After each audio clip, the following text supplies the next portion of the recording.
Baiklah, bismillahirrahmanirrahim. Assalamualaikum warahmatullahi wabarakatuh. Kembali lagi dengan saya, Kunti Wildana Anjuma, biasa dipanggil dengan Ama, dari Prodi Ilmu Al-Quran dan Tafsir IAT dengan NIM 23102048. Nah, di sini kita akan membahas sama kayak atau lanjutan dari bab kemarin yang pernah dibahas tentang masih dengan kitab yang sama juga, yaitu kitab Al-Itqan. Tapi di sini kita akan membahas di bab 11-nya yang menjelaskan tentang apa-apa yang diturunkan berulang kali. Nah, di sini kita akan membahas apa sih? Apakah ada ayat-ayat Al-Quran itu yang turunnya nggak hanya sekali, yang dibacakan nggak hanya sekali? Nah, di sini dijelaskan bahwa sejumlah ulama mutaqaddimin maupun mutaakhirin secara terang-terangan itu menyatakan bahwa ada sebagian ayat-ayat dalam Al-Quran itu yang turunnya berulang kali. Nah, di sini Ibnu Hasor berkata bahwa bisa jadi turunnya ayat itu berulang-ulang untuk memberikan peringatan ataupun mau'idhah. Nah, di sini Ibnu Hasor itu memberikan contoh dalam surat An-Nahl dan surat Ar-Rum. Nah, bukan hanya Ibnu Hasor, di sini juga ada Ibnu Katsir yang menyebutkan bahwa ada beberapa ayat yang memang turunnya itu nggak hanya sekali atau diturunkannya itu berulang-ulang, yaitu tentang ayat-ayat yang menjelaskan tentang ruh. Nah, ulama lainnya juga menyebutkan bahwa surat Al-Fatihah dan surat Al-Ikhlas itu diturunkan nggak hanya sekali juga. Ada juga surat At-Taubah 130 di ayat 113. Nah, kalau kita cermat mengetahui sejarah Islam, kita tuh apa sih yang ayat yang pertama kali turun? Nah, kita pasti langsung itu ke Al-Alaq. Sedangkan ketika Islam turun, pasti sudah ada perintah sholat. Nah, ketika perintah sholat itu ada, otomatis Al-Fatihah sebagai rukun sholat itu udah ada. Nah, disitulah keganjalan atau dapat kita pastikan bahwa Al-Fatihah itu turunnya nggak hanya sekali. Jadi Al-Fatihah itu berulang kali diturunkan karena selain menjadi rukun dari sholat itu sendiri, jadi di awal masuknya Islam, di awal perintah sholat untuk umat muslim, pasti Al-Fatihah itu sudah ada karena Al-Fatihah menjadi rukun dari sholat tersebut. Sholatnya itu nggak akan sah kalau nggak ada Al-Fatihahnya. Terus ada lagi di Imam Az-Zarkashi berkata bahwa jadi Imam Zarkashi ini mempunyai kitab yaitu Al-Burhan fi Ulumul Quran, bahwa di situ dijelaskan kadang-kadang suatu ayat atau surat itu turun 2 kali karena ta'dziman li sya'nibi atau masalahnya itu penting. Jadi di sini kita ambil contoh di surat Al-Ikhlas.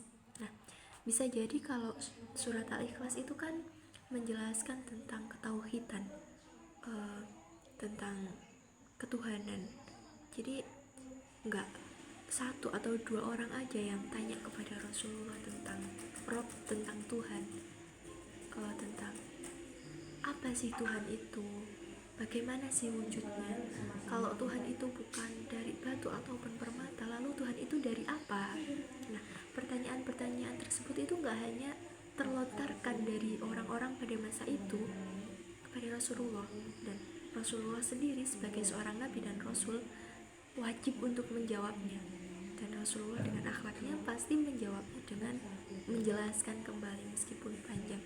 Nah, disinilah peranan dari surat Al-Ikhlas tersebut yang menjelaskan tentang Allah itu gimana, Allah itu gak beranak dan gak diberanakan, bahwa Allah itu esa, bahwa Tuhanku itu gak seperti apa yang, bahwa Tuhan itu gak seperti atau gak sama makhluknya. Jadi dalam surat Al-Ikhlas ini menyebutkan tentang ketauhidan. Nah, disinilah bagaimana surat Al-Ikhlas itu pasti dibacakan berulang kali, diturunkan berulang kali karena masalahnya itu penting, li sya'nibi, ta'dziman li sya'nibi, menurut Imam Az-Zarkashi.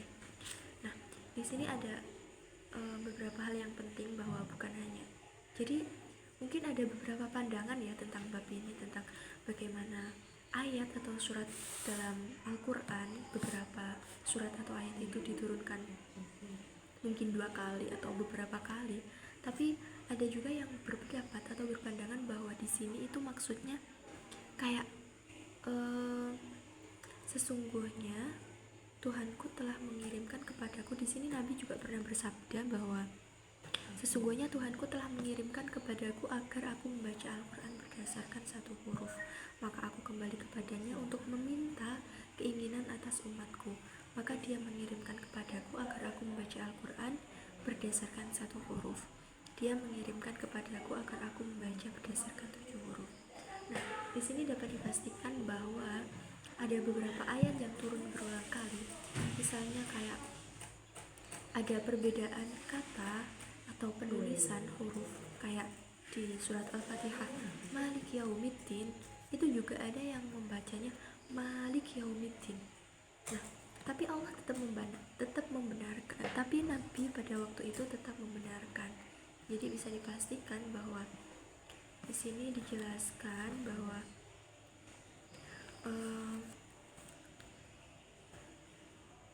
berdasarkan hadis yang diriwayatkan oleh Imam Muslim, itu kayak sabda Nabi yang tadi bahwa boleh saja surat Al-Fatihah itu turun pada kali pertama berdasarkan satu huruf, nah, dan turun yang kedua dengan huruf-huruf yang lainnya.